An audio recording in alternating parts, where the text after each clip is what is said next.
A condition that is often misdiagnosed as Achilles tendonitis is posterior ankle impingement. All that means is something in the back of the ankle is pinching and causing you pain. Now, this can also happen in conjunction with Achilles tendonitis. Why is it important to understand which is which or how to differentiate between the two?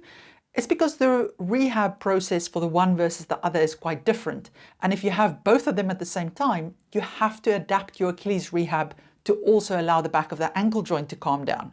So in this video, I'm going to explain to you how you can diagnose it, because it's actually quite easy to diagnose even without scans. And then also how you can adapt your rehab, or what type of rehab works best and what you can expect from your recovery times. For those of you who don't know me, my name is Maryke. I'm one of the physiotherapists from treatmyachilles.com, where you can get online physiotherapy assessment as well as treatment for any type of Achilles injury. Have a look at the description of this video if you want a link to our website. So what is posterior ankle impingement? Well, in short, it's when something pinches in the back of the ankle joint and causes you pain. Now, why would this happen? So if we look at how the ankle joint is formed, you have your tibia and fibula coming from the top, so the two bones that form your shin, and they sit on top of your talus bone, which is the part of the foot, and the talus sits on top of the calcaneus, your heel bone. Now, as you move and you point your toes down, the space in the back of the ankle joint gets narrower, or those bones move together. And sometimes they can pinch something that then hurts. Now, the pointing down of the toes is a normal movement we do. You do it when you go up on your tiptoes, you do it when you just point your toes down, you do it when you run. So why does it sometimes cause pain and other times it's absolutely fine? The two main factors that recent research is starting to highlight as the cause of posterior ankle impingement pain is 1, overuse, and 2, a traumatic event, like you sprain your ankle.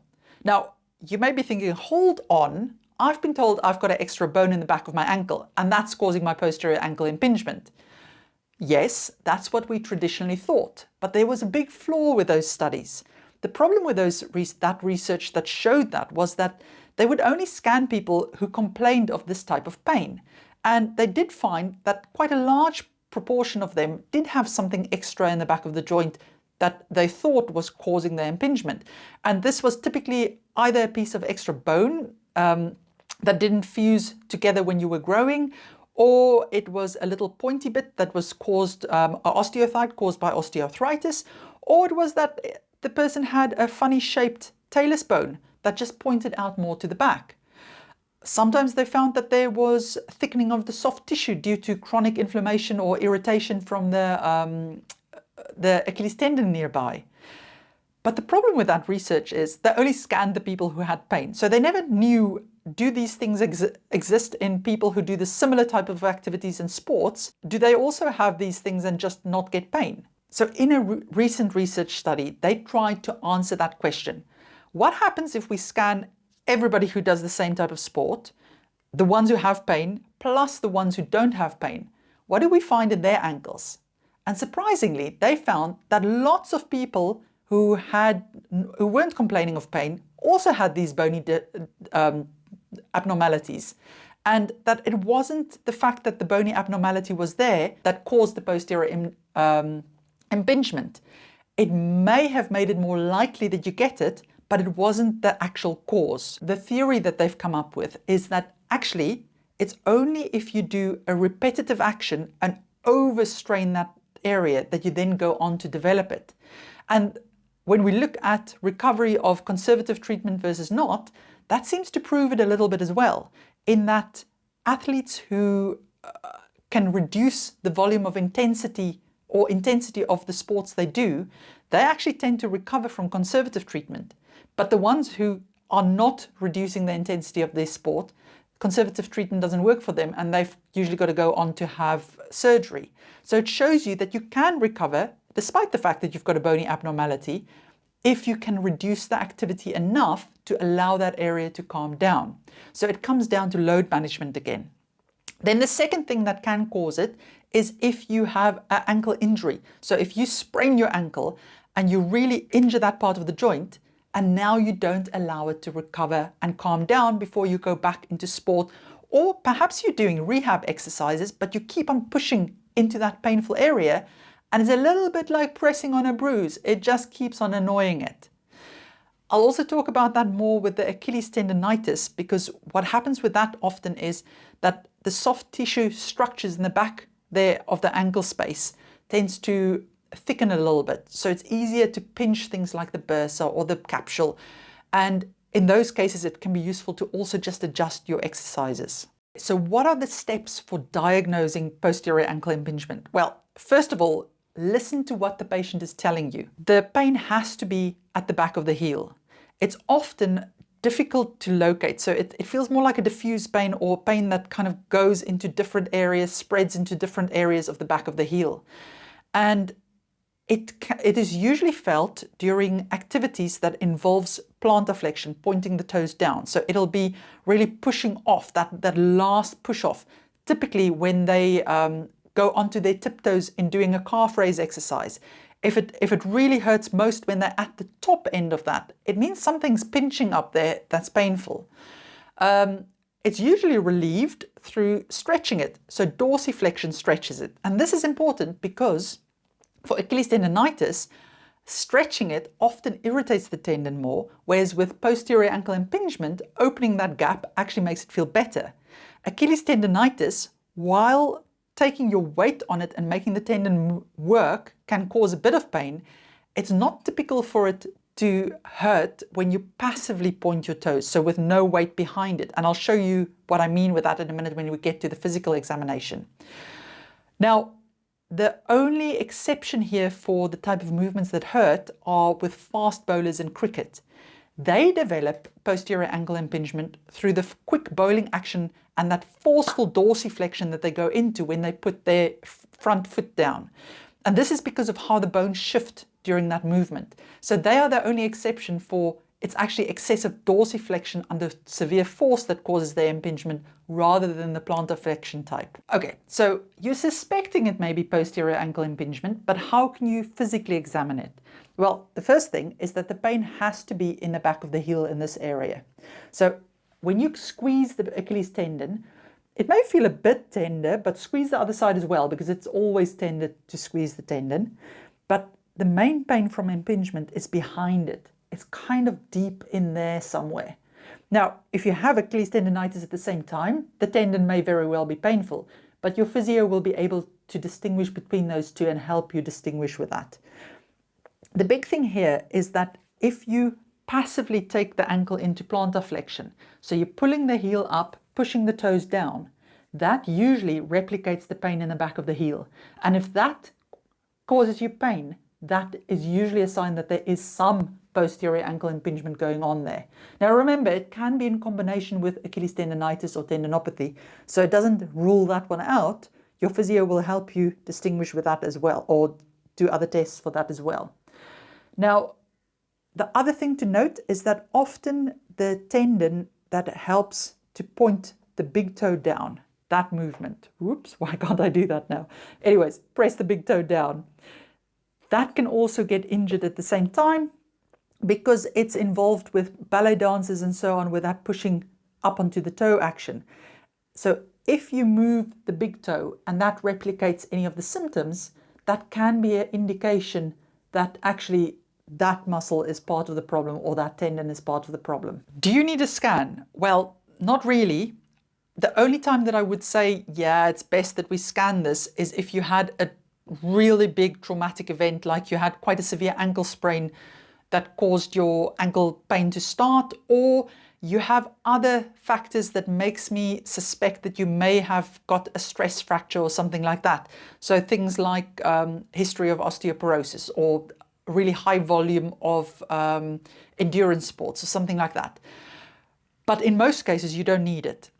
So if you do have a scan, what's useful? Now, X-rays can show bony abnormalities. So if you have a big fracture, or you have extra piece of bone or something like that in the back, it will show it up. But remember, 25% of people who have no pain in their ankles and do the same type of sports also have bony abnormalities. So that on its own is not enough. And An X-ray doesn't tell you that much, so you have to combine it with other things as well. So MRI scans are good because they can also show you the joint inside, the cartilage injuries, bone bruising, tendon injuries, all of that stuff. And sometimes the fractures inside the ankle joint can be difficult to view even on MRI scan, and that's where CT scans can be useful. But again, your doctor or your physiotherapist will listen to everything that's going on with you, how the injury started, how things are progressing, how are you responding to your rehab, and that will make them choose the best scan for you for this specific case. But in most cases, I've not actually ever sent anybody for scans for posterior ankle impingement because it's really easy to diagnose with that plantar flexion test and just what the patient is telling you and just adapting things to get it to settle down. Now, that area in the back of the ankle joint is quite a busy area. What do I mean with that? There are lots of tendons and nerves and things that run really close together there. So it's a difficult area to diagnose properly. And there are certain things that can be misdiagnosed as posterior ankle impingement or actually be there in combination with posterior ankle impingement. And some of these include Achilles tendonitis that we've just spoken about, then osteoarthritis, post tendonitis, peroneal tendon injuries, the little nerves that run down there. So you can get tarsal tunnel syndrome, or even pain from the lower back can refer into that. But they all have specific symptoms and specific signs when we make you do movement tests that will show positive or negative. And that's how your physio will distinguish between these things. We have made videos about most of these in the past, and I'll put links to those in the description of this video if you want to know more about specific ones of those. But all of these things are things we routinely listen for and test for when we do our video consultations. So you don't need special tests to go and rule these things out. It's just that you need somebody to be aware of it, that they don't just go, pain in the back of the heel, must be posterior ankle impingement, or must be Achilles injury, but that they realize it can be more than one thing. Now, the treatment for posterior ankle impingement is actually really not that complicated. The first step, and this one works really well for most cases, is stop irritating it. Stop those activities that's really annoying it and pressing on that or pinching that painful area the whole time and causing the pain to continue.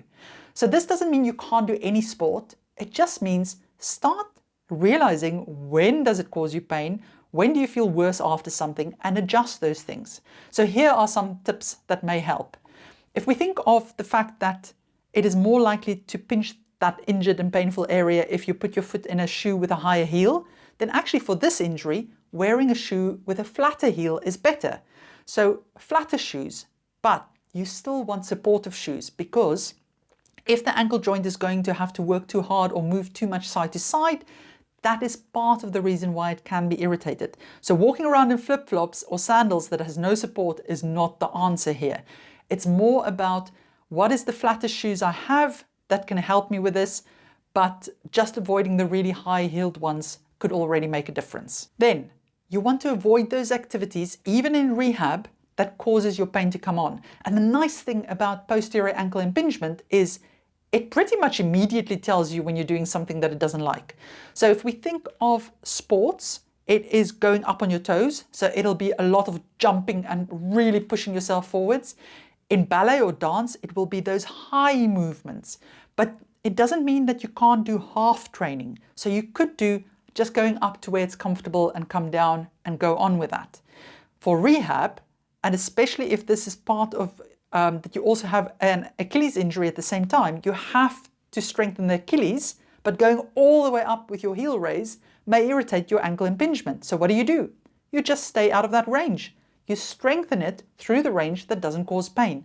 And over time, you will see that it will recover and you'll be able to do the whole thing. So be clever about your movements and identify what hurts. But my top tip for this section is that what the research shows is the plans that seem to work best for people, and the research here is with ballet dancers who get this condition quite a lot, is if they actually get them out of dance and just avoid all of that for 3 to 4 weeks and do the things that really don't aggravate it. And then they slowly start to load it up. So with this condition, if you want it to calm down quickly, you have to be really conservative in the first 3 to 4 weeks. It's going to feel awful to do so little during that time, but it's actually making your recovery time shorter by not jumping in too quickly with stuff.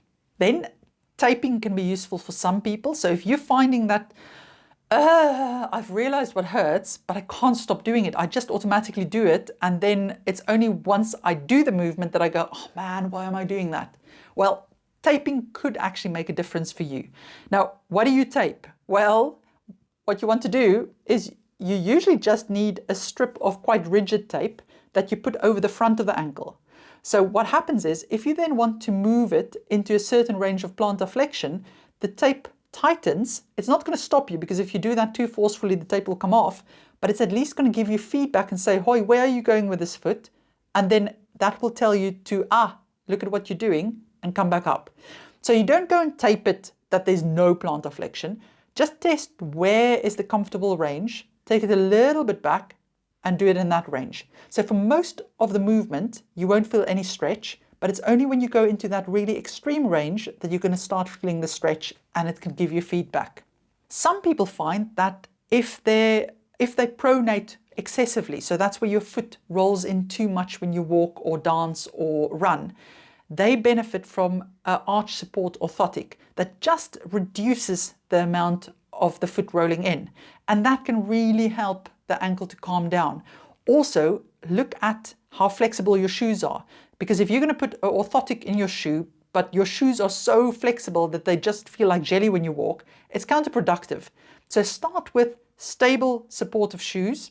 Not doing enough? See if orthotics help inside them if you're overpronate. One of the most common questions I get asked is, what pills can I take? Because everybody wants a quick fix. Now, yes, there are things that can work really well, but it's best to not try it as a first step. So I would always try avoiding the aggravating factors first and see how well that helps it to calm down. But if you've been really good, and despite that, it's just still painful and not making progress, then considering a dose of anti-inflammatory medication could be a good option to just help the inflammation calm down. Now, why don't you do it as a first thing? Because inflammation has actually been shown to play a really important part in the healing process of acute injuries. And ankle impingement falls under the acute injury kind of label, especially if it was caused through a traumatic event. So you want a bit of inflammation there to help the healing process. If it's really, really painful, ice may be a better option than medication, because yes, ice also decreases inflammation to an extent, but it's not that long-lasting, that effect, and it can help with pain reduction. But if you've taken anti-inflammatory medication, and by the way, ask your doctor about this, because not everybody can take it. It's not safe for everybody, so you need to speak to your doctor first. If you have taken anti-inflammatory medication, but it's also not really make a difference, then injection into the back of the ankle can be useful, and the research shows that that can actually be really, really effective for this. Now, why is that not the first line of treatment? Well, because the injection usually consists of corticosteroids and some pain dulling anesthetic. Now, corticosteroids are really good at calming pain down, but we know that the long-term effect is not that great. So why would I recommend this? Well, because sometimes things are just stubborn and they don't want to get better without that extra little bit of a kick. So if you've really given load management and rehab a good go and it's not reacting, a corticosteroid injection into that back of the joint, not into a tendon, is something to consider, because it does seem to work well for this. So what exercises can you do to help posterior ankle impingement? Well, this will really depend on your specific case. So what has caused your case of this? Is it that you lacked control around the ankle joint? Well, then strengthening the muscles that control and stabilize your ankle joint, that can really help. And to be honest, if yours was caused by an ankle sprain, that is definitely part of the treatment you need to include. Second is, if part of the reason why the ankle is taking strain is that you don't actually have the control higher up in your body, so your core muscles or the muscles that's around your hip, like your glutes, then strengthening and working on the control in those areas can be useful as well. And then lastly, in some cases, it may be a lack of joint mobility or ankle stiffness that's part of the reason why that part of the joint is taking strain. And in that case, doing stretches and a mobility exercise may be of use. But it's really important to add these things at the correct time. What do I mean with this? If your ankle has just been injured and is still in that sensitive time, and now you're doing stretches, that can actually irritate it further. So it's useful to really understand when to introduce these things for your case and not just follow blanket advice on this. But it's also about, yes, fine, you need to strengthen your ankle, but moving it all through the full range hurts. Well, limit the range. Start with what you can do. Anything is always better than nothing. So adapt it for what works best for you. Now, you've done all your rehab and your ankle is really nice and strong. One of the biggest mistakes people make is that they just go bang back into sport. You can rehab everything you want and do as much as you want, but it's not possible to fully mimic the forces and the movements and all the strain your ankle has to go through when it plays your sport. That's why the final rehab stage of really easing into your sport is so important.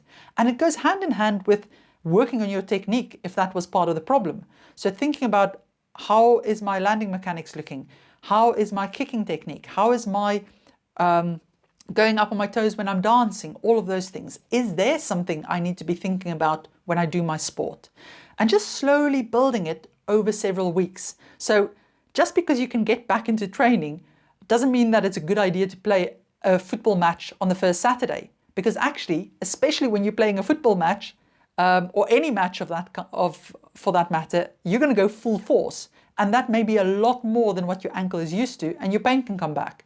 So really think about easing into things slowly, starting in straight lines and testing the ability and working on it there, then adding in change of direction, and then adding in playing against other people and actually having to think while you're doing things. Even if you do everything right, you've really given it time to calm down, you've tried injections, nothing is really working, and it just keeps on coming back and it stops you performing at your best. If that's the case, then surgery is an option. And the research shows that for some people, surgery actually works really well. And it's not that, oh, it's a 50-50. There's those people who don't respond to conservative treatment, most of them benefit from surgery. So it is one of those things where it is a good idea to try if nothing else is working. So how long can you expect your recovery to take? Well, there's not a lot of really good research out there, so we've got to rely on case reports and case studies to see what we can expect. Now, the best results seem to be in ballet, and the typical program they follow is that they use 12 weeks to ease back into full sport again. So they first really offload it for 3 to 4 weeks, make it really gentle training, if anything, and then they ease back into training. So they take a good time to just get that joint and everything to calm down before they load it again. Then there's another study that I found on professional footballers where they would only give it 4 weeks. If it didn't react within 4 weeks, they would get an injection. Then 2 weeks later, if it didn't react to that, so we're only talking about 6 weeks, they would send them for surgery. Now, I'm hoping that this is not what typically happens in football, and I'm sure it's not, because this is just one team's report, but that is ridiculous in my opinion, because there really aren't many injuries that's going to get you back to full sport within 4 weeks. Maybe a teeny tiny mild calf strain, you can get back to full sport within 4 weeks. Nothing else will calm down that quickly. So to expect posterior ankle impingement to calm down that quickly is a little bit crazy. And to have surgery within 6 weeks of things not recovering is even more crazy. But I guess it's about how much money is involved in this sport. With fast bowlers, it showed us that it's all about load management. The guys who could reduce their training load and their competition load, they responded to conservative treatment. The guys who continued to bowl at that high level and had to bowl at that high level, they benefited more from surgery. Now remember, the fast bowling action is very different, and that impingement is caused through the posterior or the dorsiflexion, shifting the bones posterior, versus in ballet and football, it's through plantar flexion and just pure pinching. So I think it may have the load management issue may have a different implication for the different types of sports because of the different mechanism. Brilliant! Hope you found that useful. Now, I've put links to all the research I've mentioned in the description of this video. There's also links to other videos about ankle or posterior ankle pain that you may find useful. And if you need help with recovering from any type of Achilles injury or ankle injury, you're welcome to consult the team via video call. The link to the website is in the description of this video. Take care.